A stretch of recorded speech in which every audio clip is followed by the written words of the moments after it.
আসসালামু আলাইকুম। সবাই অবগত রয়েছেন খাদ্যের উপ পরিদর্শকের পরীক্ষা 25 তারিখ হচ্ছে।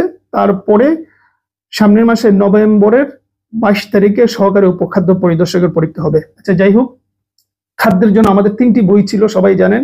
মডেল টেস্ট এবং বিগত সালের প্রশ্ন ব্যাংক, আর আরেকটা হচ্ছে মেইন বই। তো 3টি বই শেষ, এগুলো আমরা অফ করে দিয়েছি বেশ আগেই। 3টি বইয়ের পিডিএফ ফাইল চাইলে নিতে পারবেন, একদম হুবহুব যেটা আমরা প্রিন্ট করে বের করি সেই ফাইলগুলো আমরা দিয়ে দেব। ঠিক আছে, কোনো পার্থক্য নেই, যা যা বইয়ের মধ্যে থাকে ফাইলও তাই আছে।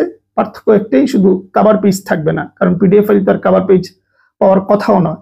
তো সুতরাং চাইলে এটা নিয়ে শেষ সময় পড়তে পারেন, সর্বোচ্চ কমন পড়বে। বিশেষ করে মডেল টেস্টটা আমরা আলাদা করে বলবো।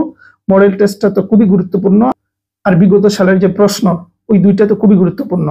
সুতরাং যে যত বেশি এটা পড়ে যাবেন, আমাদের ধারণা সে তত বেশি কমন ফেলতে পারবেন। তো চাইলে পিডিএফ ফাইলগুলো নিয়ে নিতে পারেন, হোয়াটসঅ্যাপে যাবেন, গিয়ে নক দিলেই হবে, তাহলেই হয়ে যাবে। পিডিএফ ফাইল বলবেন যে খাদ্যের পিডিএফ ফাইল, তাহলে হবে। ভালো থাকবেন, সুস্থ থাকবেন।